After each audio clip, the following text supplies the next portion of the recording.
Shalom Bapak Ibu, Saudara-saudari yang dikasihi oleh Tuhan.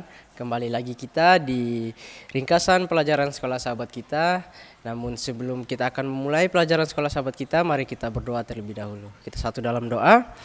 Bapa kami di surga, terima kasih ya Bapak untuk penyertaan-Mu sepanjang hari ini.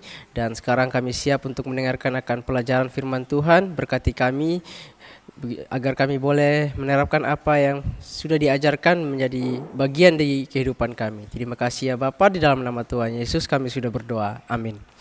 Baik Bapak Ibu, Saudara-saudari yang dikasihi oleh Tuhan, kita telah memasuki di pelajaran yang keempat dengan judul besarnya yaitu bangsa-bangsa bagian yang pertama. Ya, kalau ada bagian pertama berarti nanti akan ada bagian yang berikut-berikutnya ya. Namun sekarang kita akan membahas di bagian yang pertama. Lalu saya akan membahas di pelajaran kita hari Minggu dengan judulnya yaitu Nimrod dan Niniwe. Bapak Ibu Saudara-saudari yang dikasihi oleh Tuhan. Ya, jadi ini menceritakan bagaimana kalau kita melihat nanti ada sosok orang atau mungkin ya contoh dari Alkitab yang ingin memberontak ya atau melawan Tuhan, yaitu Nimrod. Eden diciptakan sebagai rumah ideal bagi umat manusia. Sekali dosa masuk, Tuhan tidak punya pilihan selain memisahkan umat manusia dari taman dan pohon kehidupan, setidaknya umat saat ini. Di luar taman, manusia dituntut untuk bekerja keras demi kelangsungan hidup mereka sendiri. Jadi Bapak Ibu Saudara-saudari dikasihi oleh Tuhan, kali ini kita akan membahas atau kita akan melihat ya bagaimana pelajaran sekolah sahabat kita yang membahas dari awal kejatuhan manusia di dalam dosa, yaitu sejak kejatuhan manusia ke dalam dosa, Taman Eden yang awalnya diciptakan sebagai tempat ideal bagi umat manusia tidak lagi dapat dihuni. Dosa memisahkan manusia dari hadirat Tuhan, dan sejak itu manusia harus berjuang sendiri demi kelangsungan hidupnya, penuh dengan kerja keras, rasa sakit, bahkan juga dengan penderitaan. Namun kasih Allah tetap nyata karena Ia menyediakan jalan untuk kembali kepadanya melalui pengorbanan dan janji penebusan. Bapak Ibu Saudara-saudara dikasihi oleh Tuhan, bayangkan manusia telah jatuh ke dalam dosa yang sebagaimananya upah dosa ialah maut, yaitu manusia seharusnya mati, tetapi di sini Tuhan memiliki janji agar manusia ini bisa diselamatkan dan bisa bersatu kembali lagi dengan Allah. Namun kasih Allah tetap nyata karena Ia menyediakan jalan untuk kembali kepadanya melalui pengorbanan dan janji penebusan. Manusia mencoba mencari solusi sendiri untuk menggantikan apa yang telah hilang di Eden. Salah satu itu bentuk usaha tersebut adalah pembangunan kota-kota. Ya, kalau kita melihat pembangunan kota-kota, yaitu yang dimaksud untuk menciptakan keamanan, kenyamanan, dan kemajuan hidup.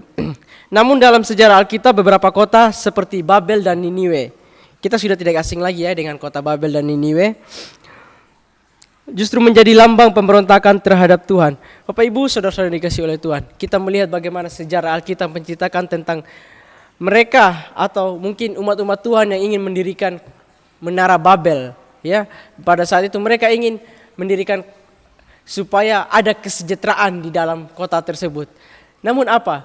Itu merupakan lambang dari mereka memberontak atas Tuhan. Salah satu tokoh penting yang disebut dalam konteks ini adalah Nimrod.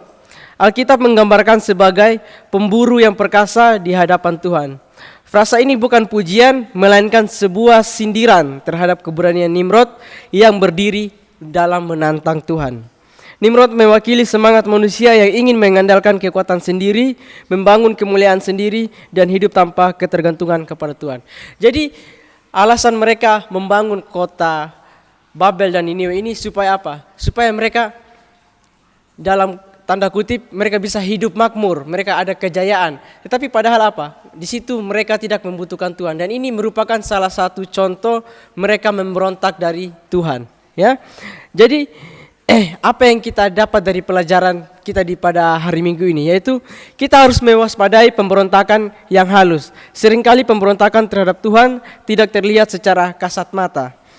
Kita bisa saja tetap beragama, beribadah, dan melakukan aktivitas rohani, namun dalam hati kita menolak pimpinannya dengan cara mengandalkan kekuatan sendiri, mengabaikan firman-Nya, atau mencari solusi hidup yang jauh dari kehendak Tuhan. Sama seperti Nimrod, yang tampaknya kuat dan sukses secara manusia, tetapi sebenarnya sedang menentang Allah. Ya, kita jangan seperti Nimrod ini.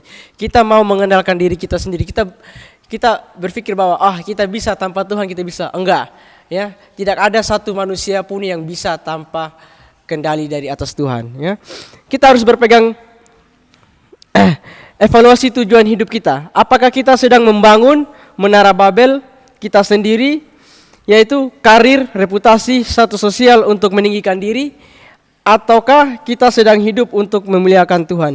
Tuhan memanggil kita untuk kembali kepadanya bukan hanya dengan tindakan lahiriah, tapi juga dengan hati yang tunduk dan taat.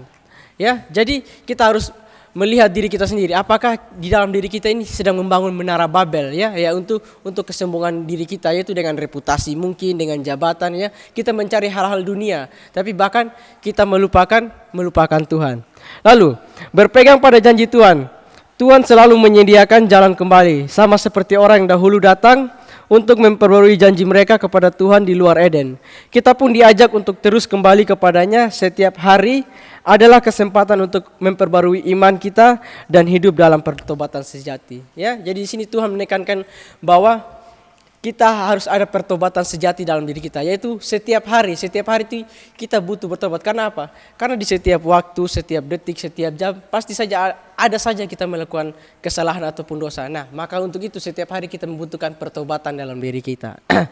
Lalu menjaga hati dan ketergantungan pada Tuhan. Dunia menawarkan banyak solusi instan, kemajuan dan sistem yang menjanjikan kehidupan lebih mudah. Namun jika semua itu jalankan tanpa Tuhan, maka ujungnya hanya kehampaan dan kehancuran. Kita perlu hidup dengan kesadaran penuh akan kehendak Tuhan dan bergantung sepenuhnya kepada Tuhan. Jadi sekali lagi kita harus bergantung kepada Tuhan. Walaupun dunia menawarkan kita banyak solusi yang instan, yang mungkin mudah dijalani, tetapi apa? Kalau tanpa Tuhan semuanya itu akan sia-sia. Jadi apa kesimpulan dari pembelajaran kita pada hari ini, yaitu kisah Nimrod dan kota-kota seperti Babel dan Niniwe mengajarkan kepada kita bahwa manusia cenderung mencari cara sendiri untuk mengatasi kesulitan hidup.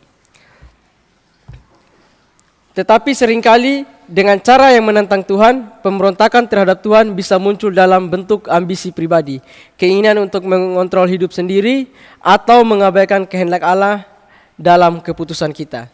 Panggilan Tuhan bagi kita hari ini adalah untuk kembali kepadanya, hidup dalam ketaatan, dan menjauh dari semangat pemberontakan yang tersembunyi dalam berbagai aspek kehidupan. Kita harus senantiasa waspada, rendah hati, dan meminta pertolongan Roh Kudus agar tidak jatuh dalam dosa yang halus namun berbahaya ini. Jadi biarlah dengan pembelajaran kita kali ini, marilah kita menguatkan iman percaya kita agar kita selalu bergantung kepada Tuhan. Jangan berharap kepada diri sendiri, karena kalau kita berharap kepada diri sendiri, semuanya itu akan menjadi kehancuran bagi diri kita sendiri. Kiranya Tuhan memberkati kita semua.